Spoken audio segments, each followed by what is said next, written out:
Who would be a Wolves fan, eh?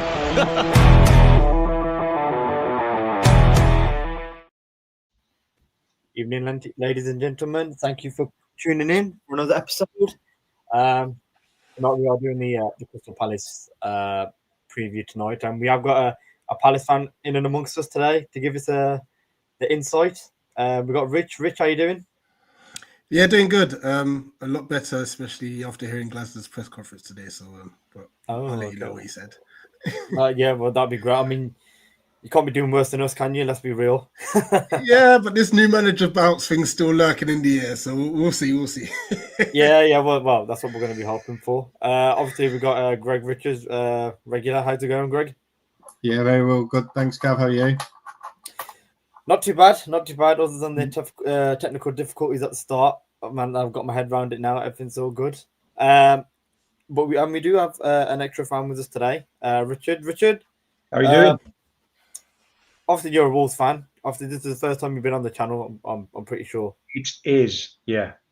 So, what's your background with Wolves, then, mate? What's the connection? Well, the connection is that I moved to Wolverhampton 20-something years ago. I'm a Yorkshireman by birth. So when I was a kid, I was a Leeds United fan, I'm afraid to say. Oh no! Moved to Wolverhampton 20-odd years ago. My kids and I then got into it. And I was a season ticket holder for 15 years until the season before last. And I've become obsessed, absolutely obsessed. And have followed them through thick and thin over that period. I mean, they've caused you a lot of pain, haven't they? But for every down, there's always the ups, isn't there, I guess? Yeah. And they're about to come. Yeah. Right then, guys. So obviously we're here to discuss the Palace game. But obviously before that, we're just going to touch on, obviously since the last game, we've got a new manager. This is the first time we've got a new manager in. So Greg and Rich, I'm just going to throw this to you, to both of you, really. Rob Edwards, happy, not happy? Exciting, not exciting? Yeah, so I had a good chat actually with the other Rich, Crystal Palace Rich, yesterday as part of their podcast and part of their preview. I think for me, there's obviously a lot of sensible reasoning behind bringing him in. It's good for a PR exercise as a starting point. You know, the locality, the fact he played for the club, he's managed the club at junior levels, and obviously was a temporary manager or a caretaker manager for a period of time as well between managerial appointments. So he should understand the fan base. He should understand the club. The comment I made yesterday, and nothing's really changed since then. I think there is, if we're all honest, there is still one eye on the Championship as part of that appointment, in terms of a manager who's familiar with the Championship League and getting the teams out of the Championship League and getting prepared. So I think it's a safe decision in some respects, and I think it's one that Fosen are kind of just hedging their bets with. Listen, if he can pull miracles, you know, we'll be forever grateful. But I think there is a pragmatism about the appointment. Yeah. I mean, Richard, he's got a big job in his hands, hasn't he? Let's be real. He's got a job in his hands. You know, just your thoughts on what's the first thing he has to do. He's come through the door. What is the first thing he has to do right now? He has to make us competitive. We simply, other than a short period against Spurs, we haven't really been competitive this season. So that's the first thing. That's all I really want him to do is to give us an air of solidity at the back, a bit of coherence in the middle of the pitch. And I tell you what I'd like to see. I'd like to see us playing through the lines a bit for the first time this year, because we just haven't done that. And I know the tendency is when you've got wing backs or theoretical wing backs is that you ping it out wide and you get the crosses in. The game, all of the games that I've seen this season were just not played through the lines at all. And you see other teams, even fairly ordinary ones, and that they can do that. Even Burnley were doing that against us. So if I can see a bit of competitiveness, a bit of defensive solidity, and playing through the lines and some kind of coherence, I'll be a happy man, really. Yeah, I think you've hit the nail on the head there, really. I think the Burnley game was a great example, wasn't it? Because that was a game we were looking at, obviously trying to win ourselves. And, you'd have to say that Burnley were the more progressive team, weren't they, really, when they had the ball, creating the chances and stuff. They were, and that's hard to say, when it was a 6-pointer. But Rich, obviously, Greg mentioned that he spoke with you yesterday on your preview show. From the outside looking in, there's been a lot of negativity around this appointment, not from a totally Wolves side of things, but from a career development side of things for Rob Edwards and leaving Middlesbrough, leaving Borough 6 months after getting the job. What's your opinion on that, just as an outsider? I mean, it's all going to be dependent on what he actually does on the pitch. Because if he gets relegated, people are like, what's the point of leaving Middlesbrough? And if he does well, then it's like a great decision. On the flip side of it, it's like if it's going for like the boyhood club sort of reasoning and playing for the club, then you can't negate. That's what some people do. The sentimental value is a big deal for some clubs because he's obviously going to hold Wolves in his heart. So funny enough, I did obviously mention with Greg, I did ask if it was a case of the appointment's preparation for the worst case scenario, and he did say yes. So it could end up being moans and groans because of the appointment. Because it's like, where are the club? What's the club's vision in a sense? So outside of tomorrow, please do whatever you want. Go win a few games and stuff. But I think he is a decent coach, to be fair, and I think the playing through the lines, I think you'll get that from him because even though he had Luton, he did make them quite competitive. I'll give him that. Luton's home form was very close to keeping them up. Obviously the away form was a different ball game. So if there's any glimmer of hope, it'll be that. I think he'll make you competitive. Yeah. I mean, Greggy, Richard just touched on the point there. He's made. If you can make Luton Town, no offense to Luton Town, but obviously with the resources they had, the squad that they were in every game, weren't they? And I think up until now, we can't really say that, can we? I think when we've lost comfortably, haven't we? At the end of the day, it's not like we've been I know the Tottenham game we conceded late, the Brighton game we've conceded late, but generally, when we've lost, we've been well beaten, haven't we? And I think that's probably one of the issues. I think you're on mute, Greg. So I am. I think the problem for me at the moment though is that the Premier League is a much stronger league this season. And I think that's the other variable that, if you look compared to the last couple of seasons, the Premier League itself has moved on.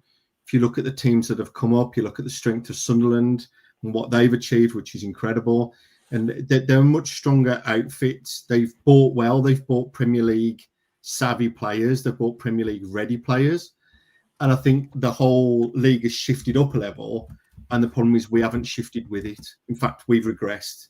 And I think that for me is going to be a big challenge. You're right that he took a Luton team that battled, but ultimately he didn't succeed. And that's fine.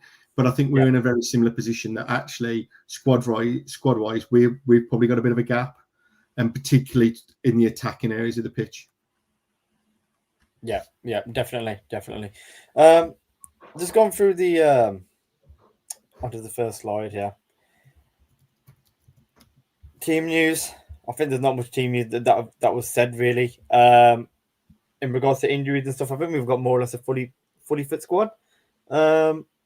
If I'm correct, I mean we've had the international break, and I think one person to point out on this international break now is Jørgen Strand Larsen. Obviously, he scored the goal. I don't know if anyone's seen, but obviously he scored for Norway during the international break. Now, Richard, just going on Jørgen Strand Larsen, something like that can only be a positive thing, can't it? Really, scoring for your national team, coming back. I know he hasn't really hit the ground running this season. Not entirely his fault, in my opinion. But he's not going to get no confidence playing for us, so we need him to get it somewhere else, don't we? Yeah, I think that's a fair comment. I'd heard he'd scored, but I've not seen the goal. I guess the question is, Did he get it as a result of some halfway decent service or not? I don't know. That's not something he's had a lot of. No. But watching him this season, I don't think any of us really can put our fingers on quite what's wrong. But he's a big lad, and he doesn't play like a big lad. If that makes no. And I don't think it's enough to say, oh, playing with his back to goal isn't his game. A big lad should be able to do that, but maybe that's just me being naive and ignorant about these things. But I'm we're pinning ourselves on hope now, aren't we? So we've got to hope that might spark something in him. But then when he got the goals in the cup match, I thought that would spark something in him, and it didn't. Yeah. I think that's Greg, Jorgensen Larson, he's our main man, isn't he? He's a star. I'd say if we've got anyone, I think you're probably looking towards him. How are we going to get the best out of him? You think Edwards is, he's got to find a way to get the best out of him now, isn't he? Like we did last year. Yeah, I think one of the things we've got to do is find. For me, I think the problem with Jorgensen Larson this season is he doesn't have a player to play off or play with, and I think that's been a big struggle. So if you look at last season, he had Cunha in and around him, playing off him, playing with him, and obviously Cunha could progress the ball on his own and just score goals of his own making. Yeah. And also, I think again with the way that we use our wing backs so heavily, the departure of Ryan Aït-Nouri was also another factor in that. If you look at the assists and what he was able to do from the left hand side, but I think the problem is that he's kind of isolated. I know there's obviously we've had players like Kwang, who I won't go on another rant about him today. But the problem is for me, he works best when he's got players around him. He's not going to go off and create a goal on his own. He's not going to suddenly, run through. I think the fans are frustrated because he doesn't close down as much as they would like him to. But I think he's ultimately chasing shadows because he's playing against potentially 2 or 3 defenders on his own and trying to get the ball back from there. And I think that's where I think we're seeing the drop off this season. Obviously, there's wider issues like the confidence in the team generally with such poor form. But I think that's going to be the issue. And I think what will be an interesting comparison for me on Saturday will be comparing him to Mateta, who is a much more stronger physical presence, does have the ability to hold the ball up, can bounce defenders at will. And I think that'll be an interesting contrast in the game and one to observe is just watching those two styles of players. Because although both quite tall, Mateta's much more of a physical presence and will have a slightly different and will have a different approach. And I think it's how each team utilises that player most effectively, and that'll be one of the deciding factors in the game on Saturday. Yeah, absolutely. Rich, he spoke about your boy there. Yeah. Do you know what's crazy? How can you not love this guy? Yeah, how can you not love this guy? We love him, but he should actually have about 15 goals this season. We hear that a lot actually with him. We hear that he's missed a lot of chances this year and stuff. I think he's got 6 or 7 league goals. I think 6. Honestly, he could have double, at least. Double. Oh, really? Honestly, I think as a club as well, which is mad. I think in Europe we've got the most big chance missed as well. Like, this is ridiculous. This is Crystal Palace. Yeah. But it just shows like the confidence we've had. Obviously from last season going to this season, the mentality Glasner has. It is frustrating because we should be going into games now thinking we can score 2, 3, 4 goals, but then we don't, and then we let teams get into it, and then it's like now it's a bit nervy and so on and so forth. Like if you look at the Liverpool game at Selhurst Park, yes, we won in the end. But we could have been 5-0 up at halftime. That's Liverpool, So I think for Mateta, he's having a great season. His link-up play is excellent. He's strong. His dribbling abilities come out of nowhere like that. Like Glasgow's made him a proper problem. I just need some more goals from him. Hopefully, it starts some more. Yeah, you mentioned the Liverpool game. That was probably a game that I was actually referring. Thinking in my head of like chances that he missed.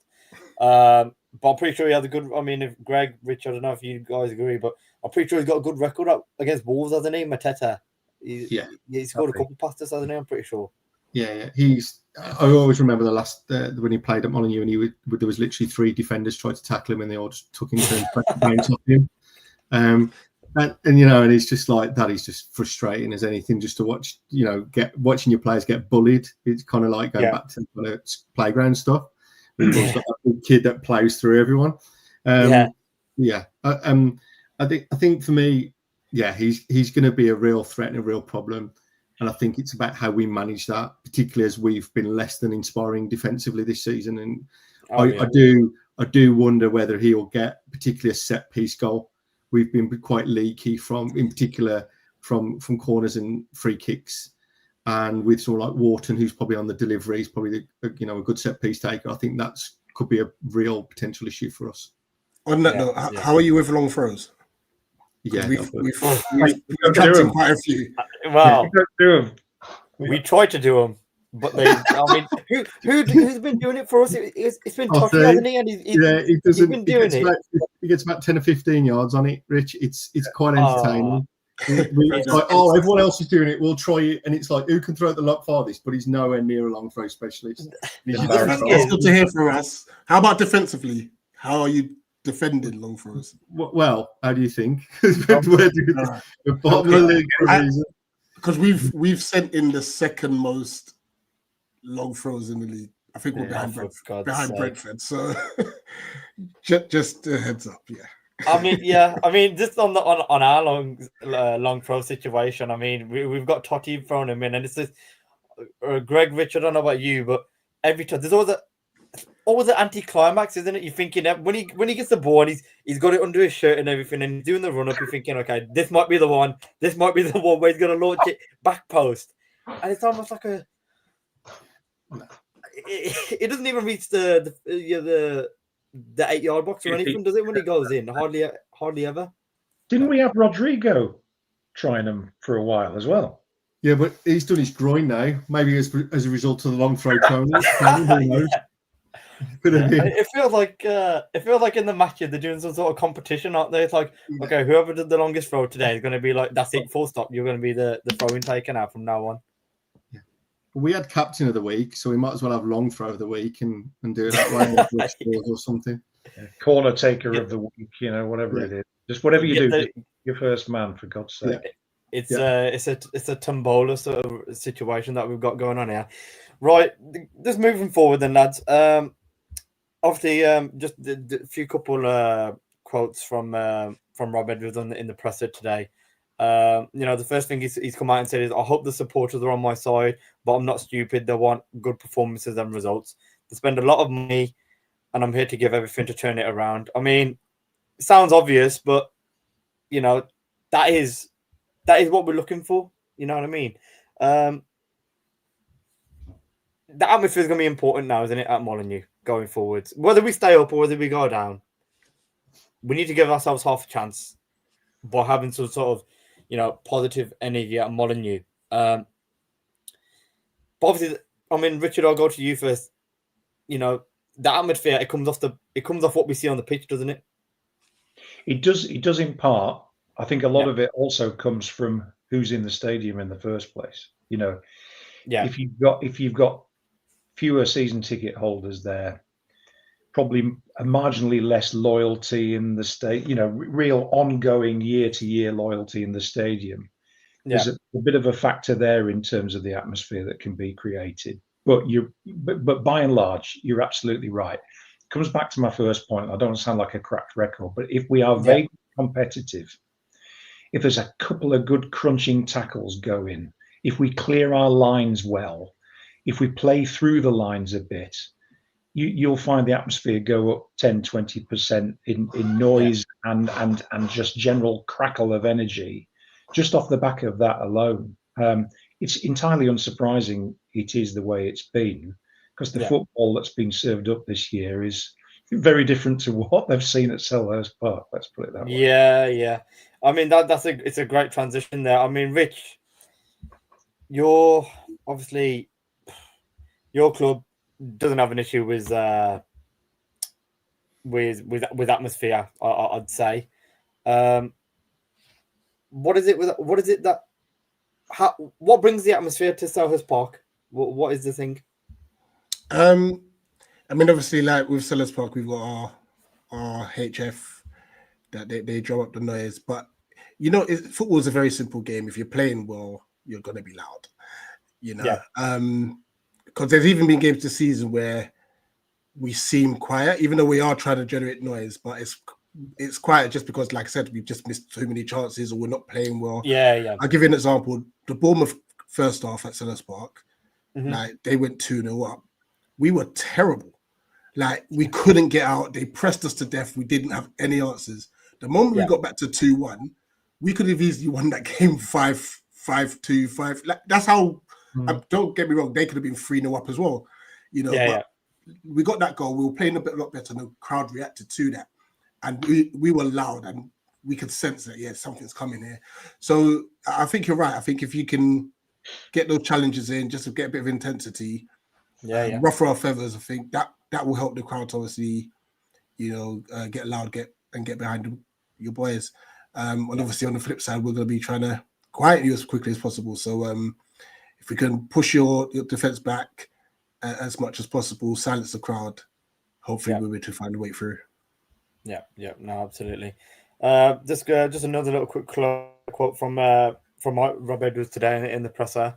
Been a lot of speculation on João Gomez recently, and this is what he's had to say on that speculation. He goes, "We've spoken about recruitment, but my focus has been on getting the team organised. We've got some good players on there, and there will always be interest, but I'm not aware of anything."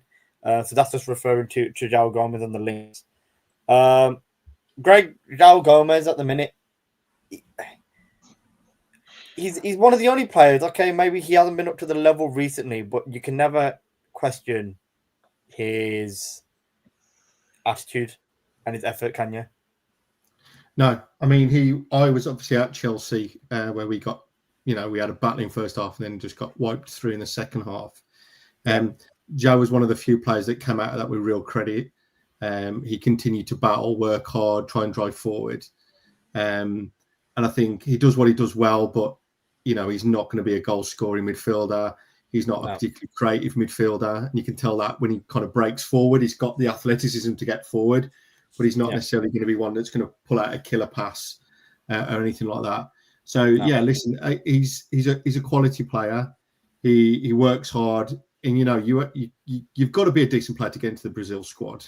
Let's be clear about it. I know they're not the same Ronaldinho, Ronaldo kind of era, but nevertheless, we all know that they are going to be a contender for the World Cup next year. And to be in and around that squad shows the levels that he's capable of as a player and move forward. I guess what I'd like to just quickly do is, Rich, we had a quick conversation about it yesterday, but I'd like you to kind of feed in from an outside perspective. If you could take one or two players out of the Wolves squad into your Palace team or your squad, you may not take any for your first team. Are there any players within the Wolves that you've looked at as an outsider and gone, I would quite like it if he was in a Palace shirt? Yeah, I mean, I mentioned this one player yesterday because there has been loose links to Mateta leaving in the summer, but we are actually trying to tie him down to a new deal. That's Trent Larson. And it's mainly because, yes, we've got Eddie Nketiah, but funny enough, because of the way we play, he's come off the bench and looked better in the 10 positions than he does up top. And I think it's because Glasner likes the whole big, strong, centre forward who can link play and stuff. And for me personally, Trent Larson, unbelievable finisher, and he just links play well. I'm gutted he scored midweek because that's going to give him a little bit of a boost. Because I think he's a player, like how you mentioned yesterday, Greg, Cunha made something out of nothing. I think Strand Larson can if he gets bodies around him. So he's the one player I'll take for Palace. Okay. Yeah. No, that's a good question. So what we've got here, I believe this is some sort of predicted table for the end of the season. I think a lot of teams have wrote us off, to be quite honest, and obviously the predictor has as well. But obviously, they're the sixth place. Your boys, Rich. I'll take that. but at the same time, I'm annoyed that we're behind United. I mean, you know what? It's not a bad thing to have your team predicted to be up there, is it? At the end of the day, isn't it? No, not at all. And it shows how far we've come. Like Oliver Glasner, you're an absolute genius. The thing is, he gets this question like pretty much every press conference about what's happening with your contract situation. And one thing I liked about what he said today is that, look, it's not about the money we have. It's about, are we on the same vision? So all he's basically saying is he wants to get Palace to become a team that regularly can challenge for European spots. Yeah. If Steve Parish can do that, he will stay. Yes, it may include a bit of finances, and I think this January transfer window coming up is going to be our biggest window ever. If we can back him adequately, I think he signs a new deal. If we don't, we're going to have to enjoy the last 4 or 5 months of this of Oliver Glasner and think, how on earth are we going to replace such a genius in our ranks? But it's good to see that they're predicting us 6. Do you think just speaking on Glasner for a second, you think the whole Mark Gahey situation, and to be fair, shout out to Mark Gahey. I think everyone, gives him his plaudits because he dealt with that situation well, didn't he? Really, being able to go, he could, if he wanted to, he could have forced that move, couldn't he? He could have easily forced that move. Yeah. I was like, No. So I was just going to say, just on Glasner, you think, in order to keep him happy, and it doesn't necessarily mean having to keep Gahey, but being able to replace him is going to be massive, isn't it? It will be.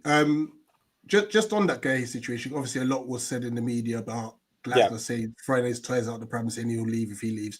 That was all nonsense. What it was is Glasner had been very vocal from even before the window opened because he expected there to be interest for Eze, for Mark Gahey, for even Adam Wharton and Mateta. And he said, look, if they're going, they need to leave early or early enough that we've got time to get replacements in. Yeah. Steve Parish, unfortunately, and this is where he takes blame, after the Community Shield win, he then said, we can't afford to let a player like Mark Gahey go for free, which is effectively saying we need to sell him. So Liverpool thought, okay, we'll wait this out. Well, good. They waited it out and messed up because we couldn't get a replacement in. And shout out to Igor Julio, who is a Brighton defender who went to West Ham because he turned us down on deadline day, and that allowed Mark Gahey to stay. And we're so happy. I'm pretty sure he's not even playing for them, is he, at the minute? No, he's not. And that's even better. That is even better. But I think if there's going to be interest for Mark in January. I don't think as a club it's going to be in our interest to let him go in January. We're already complaining about the amount of games we've got. Like I think we've got 12 games in December. Oh wow! Including the European Conference League games. Yeah. Conference League games, Carabao Cup quarterfinal against Arsenal. So we've got a load of fixtures coming up. So I don't expect us to lose Mark unless it's a stupid. If Liverpool come and say, "Look, here's 50 million," then we're just going to go like. you can't say no to that, can you? Because I'm sure if he wanted to, he could sign for free in January, can't he? Free contract for a European club, yeah. Oh, so not for a Premier. So you couldn't do that for a Premier League club. No. All right, there you go. Right. No, that's fair enough. That's fair enough. I mean, I'm just going to quickly move on now, lads. Something came out today. I was only made aware of this this afternoon. Is that there 14 clubs out of the in the Premier League have voted for a new rule. It's essentially just another way. It's another FFP change to put it simply. But what it involves is that the overall squad, the squad cost for next season will have to be limited to 85% of a club's revenue. And obviously the issue with that is teams that are in Europe their percentage that they've got to comply with is 70%. So obviously it's going to make it difficult being in so basically you're being rewarded for not being in Europe to a degree. Richard, I'll throw this one to you. Is this a good move? I know a lot. If you're a Newcastle fan, I know when their owners came in, they were all moaning that they couldn't spend the money even though they had it. But from a competitive point of view and trying to keep it fair across the board and trying to make the league, almost level in terms of quality. Would you say it's a good move? Is it a bad move? God, I mean, this is put in front of me just now, and I've not seen this, but on paper, I think it probably is, but that doesn't answer the question that I've always had in my mind, which is about 80 or 90% of the Premier League seem to sort of adhere to or understand and play within the current PSR rules, but one or two clubs just don't seem to do so and seem to get away with it. And I genuinely don't think that's based on their operating revenue or their profit margins or whatever. There's something else going on which I don't fully understand. Yeah. And of course, it's all about how the whole I forget the one, the amortization of costs over 3 years and all of this, which I've never fully understood. But on paper, that looks reasonable. So that's gone through then, has it? As a this is going to happen. I think what's happened at the minute is that the clubs. I mean, Greg, I'm not sure if you know more on the situation, but essentially all the clubs have met today and they've had a vote, haven't they? Yeah, I can probably help in on this one. So it obviously got through. The minimum vote that's needed is 14. So it was literally passed on the kind of the minimum amount needed to pass. Yeah. What this is trying to do, or one of the aspects that this is trying to do, is stop some of those, let's just say, side deals that have been happening, where people have been, for example, selling their women's team for £200 million, or in the case of Chelsea, selling there. So this is about having football-related revenue.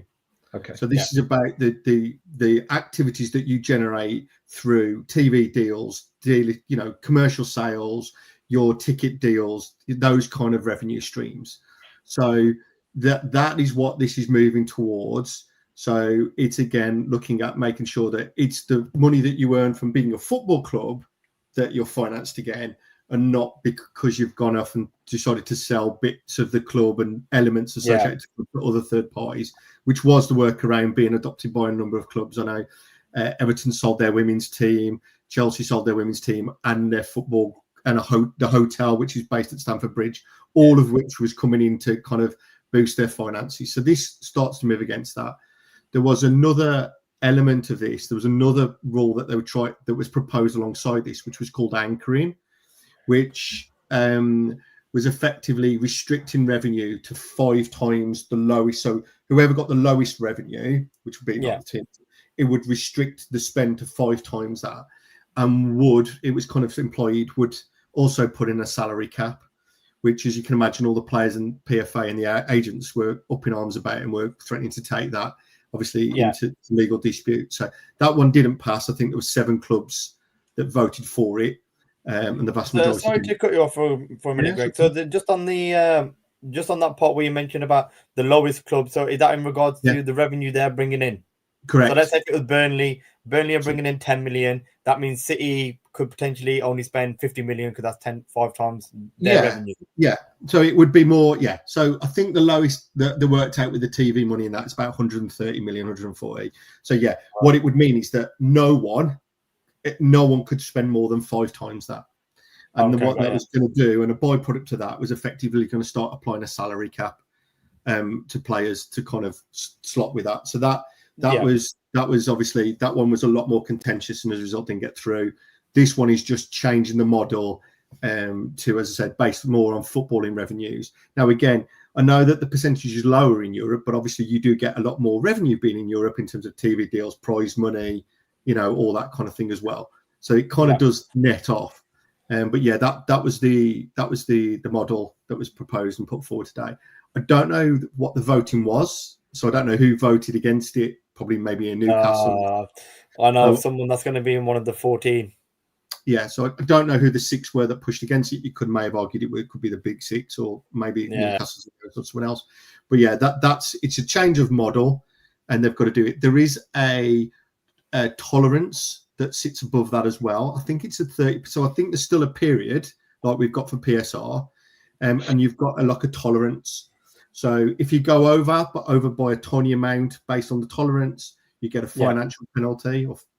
And then if you go over above that tolerance or that kind of buffer, then you are then starting to pick up points. So you start with a minimum of 6 points deduction, and then depending on how far, it keeps adding a point on every time you got. Okay, yeah. No, I understand. Well, this is why Greg's on the Fancast, because he's explained that a lot better than what I would have. I'll tell you that for free. Rich, I'll let you finish on this little segment here. So, if you're Newcastle, let's say Crystal Palace got took over by, I know Steve Parish is, I don't know what his thoughts on Steve Parish is as an owner and a chairman, but let's say you had, the Prince of Jordan has come in to buy Crystal Palace and he said, I'm going to spend £1 billion, but then you've got all these restrictions. What's your thoughts on that? Because, as a fan, you're like, well, that's a bit crap, isn't it? We just had a massive takeover, now we can't spend anything. So what side of the fence would you be on it in a situation like that? It's a difficult one because I still don't like the wording of it. I don't know if this still benefits the big sides, because technically the big sides get bigger revenue. So they're going to have more to spend anyway, and we've got to a stage where we're kind of in there, but more like the Newcastle, Villa, Bournemouth, I hate to say it, Brighton. They've threatened the big six. So I'm hope Greg's right in saying, like, obviously he's the money guy. I was just listening to him intently, that it's trying to level the playing field, but I think they'll find a loophole, because they still want this whole Super League thing, Yeah. I mean, the reality is that bigger clubs are going to still generate more revenue. Because may not, if you've got a bit, it might have a leaky roof and that, it may not be as luxurious as it was once upon a time, but they've got a 60, 70,000 capacity stadium. Tottenham are the same, Arsenal. That they are still going to generate, even though you've moved the model slightly. The reality is through the Champions League revenue, through merchandising, all the nice bars and stuff they've got there, all that revenue is counted. And so they are going to be able to still pull in more revenue than us. Both teams that have got 30,000 capacity stadiums, they've got twice the capacity, they're going to have more revenue. So, it doesn't level. I think the anchoring one was the first attempt to move towards that. That obviously collapsed completely. This one, I think you're right, Rich, and I think it'll just be a case of they'll still have a model that works better for them. There's no one that can come in and buy like Chelsea did and just go in and throw stupid money. So I still think it's a limiting thing, and we're just kind of sliding across onto on a similar model that's just nuanced in terms of it's removing a couple of exclusions, but those that are most creative will find a workaround, I'm sure. But most of the rest of our life works on capitalism, doesn't it? The only problem is when you get a sugar daddy coming in from Saudi Arabia, it's kind of unrestricted, unregulated. Spend with no accountability. This is seems to me to be one step closer towards some kind of, running football clubs a bit more like a normal business or the way we run our day-to-day lives. But Rich is right. There'll be loopholes and you'll never achieve a level playing field because that's kind of like football communism. That's probably the best way of putting it, really. But just going back onto the game, guys. Just give us a breakdown on, just for someone that hasn't watched Crystal Palace. A lot of Wolves fans, they only focus on watching Wolves, so they don't really know what they're getting with Crystal Palace. How would you describe the style of play, the intensity? Obviously since Glasner's come in, it's fair to say that you guys have probably gone up a gear, and to be fair, you've got a trophy to back that up as well. So what is a Crystal Palace team right now? So the funny thing is the style of play, and this is where Glasner's is, it will vary. Now, if you look at stats, and I'm not the biggest stats fan, I don't care for it. We're probably the third bottom with regards to possession. Right. So maybe counter-attack will be our style. Maybe we could say that. But we have got flying fullbacks. Like Tyreek Mitchell, he's forward, let's call him wing back, sorry. Tyreek Mitchell, what he's done this season, what Glasner's turned him into, he's turned him into an animal. He could easily have like 6 or 7 assists. Like I said, our finishing has been the problem. And we all know about Daniel Munoz. I'm surprised he's not drug tested. his running is ridiculous. And because we've got 3 very good centre backs in Mark Gurley, Matson's Lacroix, and Chris Richards. And then if you add JD Canvo, who had his first start for us, he's 19, by the way, against Brighton, and he looked like he's been playing for us for years. Wow. It allows our wing backs to just bomb up the field, you know. Then the key is our midfield. If our midfield's on it, like, we're so good. Adam Wharton is unreal. He just needs to stay fit a bit more, you know. And for those Nottingham Forest fans who want to do this Wharton Anderson comparison, there's no need. They're different types of players, and I think they'll be brilliant together. All right. Yeah.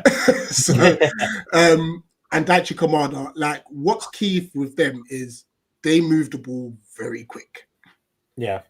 And you'll see Jeremy Pino-Sarr getting into those spaces very close to Mateta quickly, or if they need to knock it over the top and have them run, they'll do that too.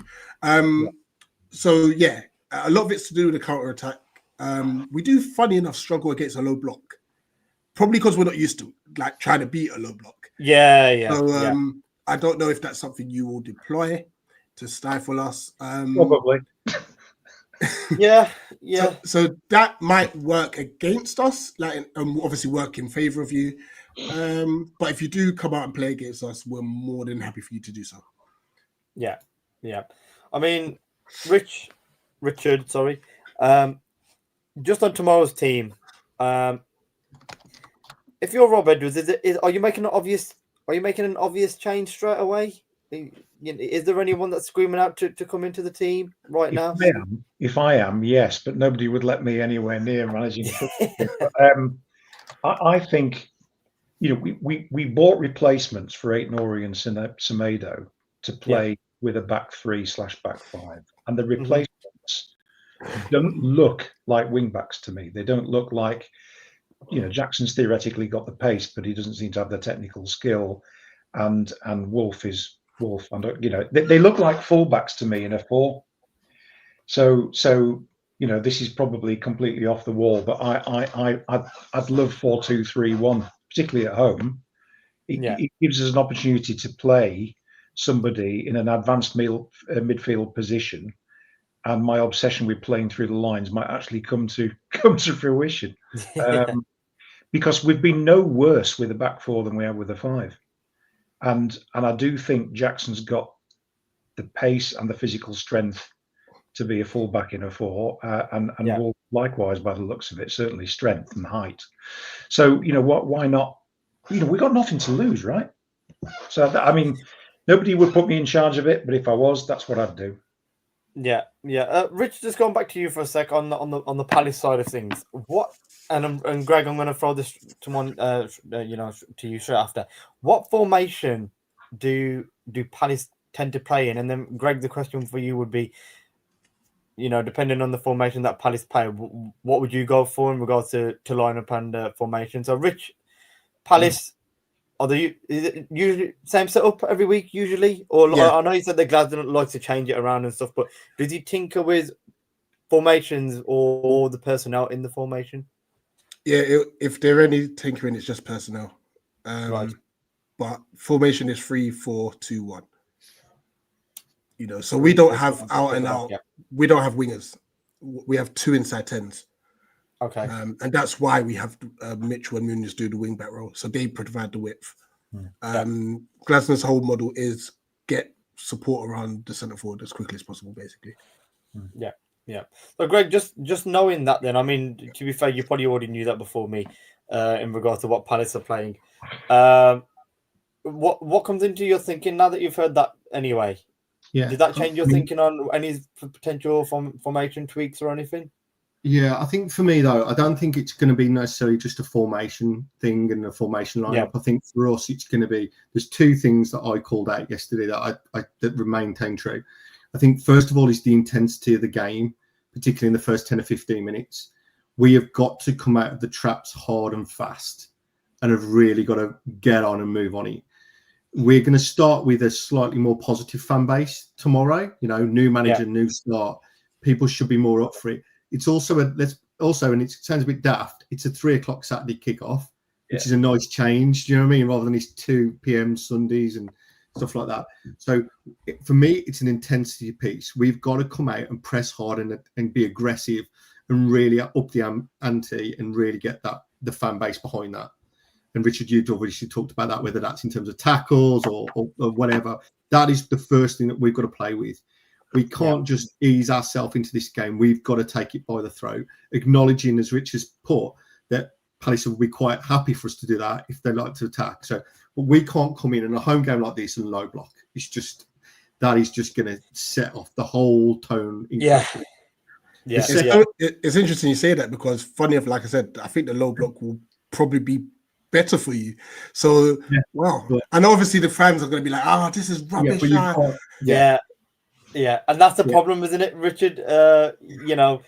If Edwards comes in and his first game is parking the bus, everyone's going to be like, how is this going to change our situation, isn't it? You know what I mean? That's the predicament that we're going to be in. I don't want to contradict myself, because I think I already have, actually, because I said, make us competitive by getting us organised at the back, but I want back, and I want an extra midfielder.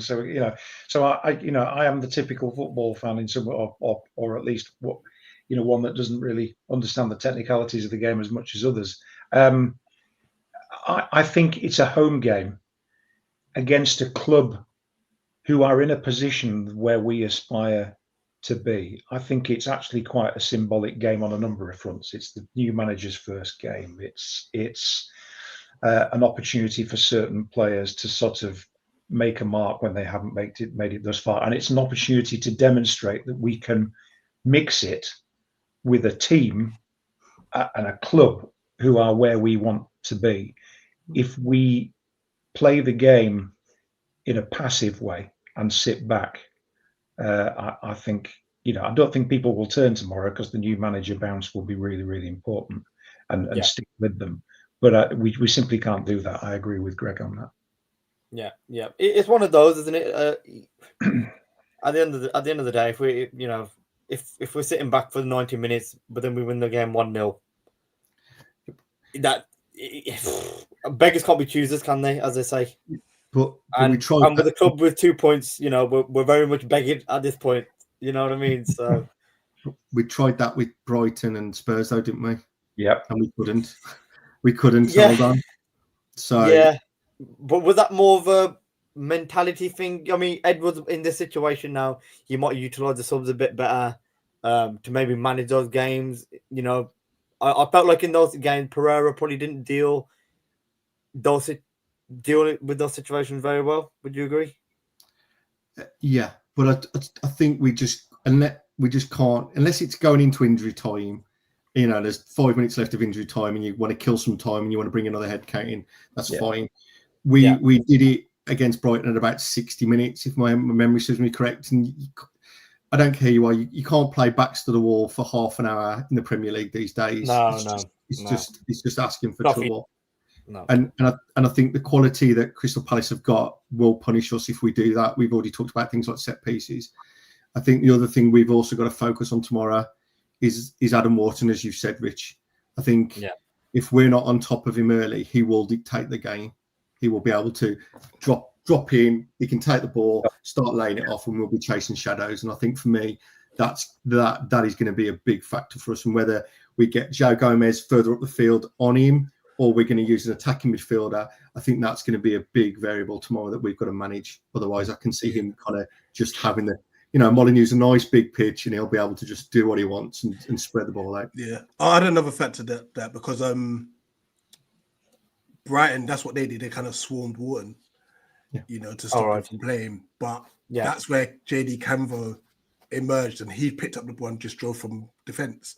Yeah. Now, if that's Mark Gurhey, who's better at doing that, he's such a good defender, by the way. And so I'm happy because Gurhey's been training this week, because there was worries that he might be out for a couple of weeks, but he's back. And Nketiah's back in the squad this week. We've had no injuries. We've got a fully fit squad. Chadi Riyad's back in training, so he'll be back with us in a couple of weeks. Chet Decore, who's been out all season and even last season. I think he's back for a January return. Fingers crossed. If we just hold it, everyone fit, we've got a very good squad in our hands. And yeah, we just need to get through tomorrow. I think if we get through tomorrow on following fixtures, they're winnable games. You know, so but this bounce, I said to you yesterday, it's just this one. Give me a 1-0 one. I don't care. Let's just get over this manager bounce and kick on. Yeah, I mean that puts us on nicely into a little round of score predictions. And so, Richard, I'll start with you. 3:00 game. You know, new manager bounce. What's your head saying? 2-2. Oh, Desmond. A Desmond. I said yesterday I'm going to stick with it. My heart says 2-1. My head says 2-1. My head says 1 each. And I think that right. Suppose it wouldn't be the worst. You know, a draw would. You know, even though we need the points. You know, just being able to, you know, break that run of defeats is going to be a big thing for us. Rich, are you going to the game tomorrow by any chance? No, I'm not, unfortunately. Oh, okay. I'm going to go. Wolverhampton. No. What it is, I play football on Saturdays myself, so. That's fair enough. To get to games, but I'm going to go 2-1 Palace. Right. No, that's fair enough. And then I'd probably go new manager bounce. You know, I feel like it's going to be one of those games where Palace might just be all over us, pepper us, 20 shots on target. But Manetzi's going to come up with something. He just is. I don't know how he does it. With his own why he's there. Yeah, I don't know how he gets on the end of these things, but he's going to end up being there. And it's going to be a decent goal. He'll do everything else bad, but he's going to end up bagging for us, and then we can't say nothing. So I'm going to say 1-0 Wolves. Richard, I just want to go, you know, let's go to your one thing. Palace and the FA Cup, right? And I wanted to bring this up. Palace winning that FA Cup. I think, you know, Greg, Rich, we probably go to the pub, we talk about it with our mates. You know, what would give to see Wolves win the FA Cup? You know what I mean? Or like, would you take relegation if we won the FA Cup? And you know, you guys have actually gone and done it. Like, how was that experience for you? Like, you know, that day, like that's it. I can't imagine it. I honestly cannot picture that whatsoever from a Wolves point of view. I still watch the whole 90 minutes to this day. Like I have my daughter saying, "Daddy, you watched it again?" Yes. And so that day out in Wembley, even the semi-final against Villa, we were fantastic in Wembley. But that feeling, I can't explain it. We've not won anything. We've had to 2 previous FA Cup finals, both lost to Man United, in which both of them, I think, were very hard done by as well. And just to hear that final whistle and just pure joy, tears, you know, I think a lot of big sides who are just used to winning things, it's just like, it's another victory sort of thing. But like I'm hugging people I don't know. Literally, it was an incredible feeling, and you could easily go through generations where nothing comes from it. You know, you hear stories of fans saying that, look, I've been going to football with my dad, he's never seen us witness it and stuff, or like that you got like elderly people say, like, I've been a supporter like 55 years and look, they've finally done it. Like, I not obviously wish a death on anyone, but they can say, look, I can go happy and so on and so forth. Honestly, it's unbelievable. It's an unreal feeling. I love our Twitter thing because every time Brighton want to say something, we're like, what a trophy. Sort of thing. So you've got that over them for a long time. Long time. And you know what? The fact that it's happened, I can say I've seen it. That was the big thing for me, you know. I had my daughter messaging me during the game, like, "Daddy, we've done it. Are you crying?" I'm like, "I'm about to start crying. Move, leave me alone," sort of thing. So I decided I took her to the Community Shield, and she just had a great time. You know, I said, "Listen, sweetie, we can get used to this." I mean, to be honest, I've completely. I mean, even the Community Shield is like, I know people knock it, but like, you know, Greg, if we had 2 trophies. going to Wembley and coming out with a piece of silverware. That's we can't. It's an amazing feeling, and I've always respected a club like Wolves because they've come up from the Championship. They've done things, I would say, the right way. Obviously, there's no quote unquote, but they've just been a nice, humble side. You know, just getting on with their business and stuff. Obviously, I think in your first season with Nuno, I believe he got you into Europe. You know, so that in itself must have been an amazing experience. You know, you're just getting over that line. I know you've won things in the past, but it would be nice to. And this is why sorry, I've been rambling for a bit. No, the magic of the FA Cup. For clubs like us, it's a big deal. And I think us winning that trophy, I think it will bring back the importance of the competition. Agreed. Yeah. I mean, the reason I made the point is because, Greg and Rich will back me up on this. But, we've got the hierarchy at Wolves is like, they've made us believe like that sort of what Crystal Palace done is like unattainable to us now. You know what I mean? And it's almost if like we saw you guys do it last year and we're like, you know what would do to be in that position? It's incredible. It's incredible. I'm jealous and I'm not afraid to say it. I am jealous and I'm not afraid to say it. Right, lads. Sorry for rambling on. We've almost come up to an hour. We're going to end this podcast a little bit different this week. We're going to play a game. This is and for Rich, this is a Wolves generic game. This is a generic football game as well. So I'm just going to run you through how this is going to work. Can I bring my? To be fair, you might be able to get it. I mean, I'm not too sure how old you are, Rich, but you might be saying some players in this game. I'm ancient. Yeah, you might be bringing up players that I might not even have heard of. So, Greg, I feel like you probably got old knowledge and new knowledge. So you might have to be there. I'm 38. I'm 38. Okay, so well, I'm 27. So not to make you guys feel old. I feel old all the time, to be fair. So I'm twice your age, Gav. Oh. Literally. Maybe I shouldn't have said anything. Right, guys. So the game it's a pretty simple game and it's quite a fun game actually. So I'm going to give you two initials, right? And it's going to be the first one to say it, first one to give me a name. You've got to give me a footballer's name based on the initials. So I'll give you an example. If I gave you the initials HB, let's say SB, you could turn around and say Santiago Bueno, but you could also flip the initials and say Bakary Sacco, of the Crystal Palace player as well. Okay, gotcha. That was by accident as well. So yeah, that's going to be the game, guys. Everyone ready? Yeah. So the first one, TD. Tommy Doyle. Yeah, I was thinking of the Wolves player. Off the bat. You know what? To be honest, that would have been the first one I would have thought of as well. I'll be quite honest. No, we'll go Troy Deeney then. Right, so we'll give Greg that one, TD. So we're going to do it like whoever gets the first wins that round. We'll just do it that way. Right, so we've got the next one coming up now. RD. Anyone quick? RD.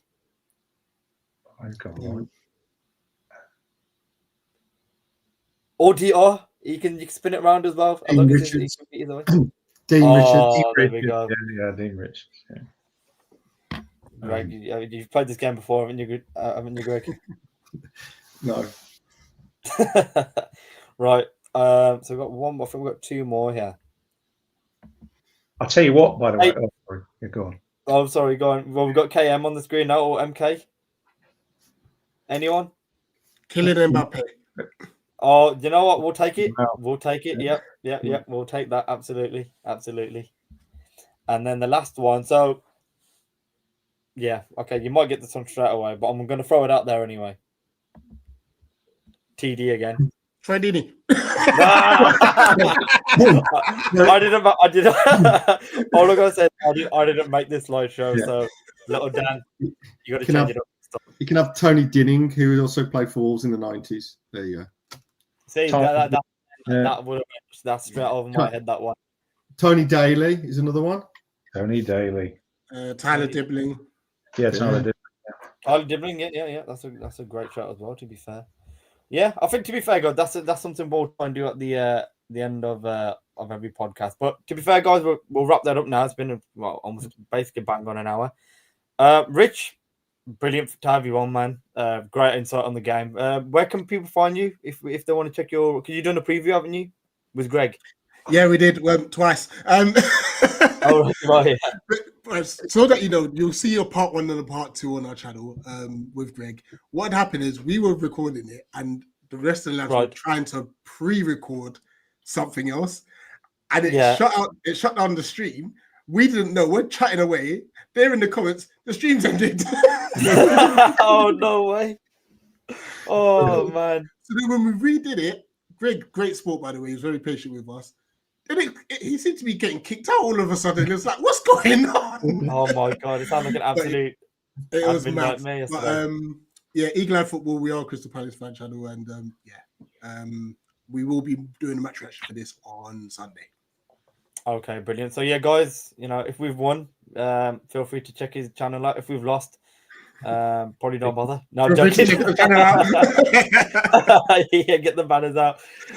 Richard, brilliant to have you on, mate. For obviously your first time today. Thank you very much. Appreciate the invite. Yeah. No, brilliant. And Greg, as usual, thanks for the insight. Thanks for your help, because you've got more knowledge than me, I can tell you that. So I would have been lost if I didn't have you today. But no, thanks for everyone for listening this week. Obviously, we'll try and do that game more often as well towards the end, and hopefully we won't have the same ones come up again. But let's hope for a good win tomorrow, guys. You know, we obviously the situation's a situation. It is, but you know, if we can get that win on the board, then you know, you never know where it can lead to. But yeah, thanks for listening, and we'll catch you on the next one. Thanks, everyone. Bye. Bye. Who would be a Wolves fan, eh?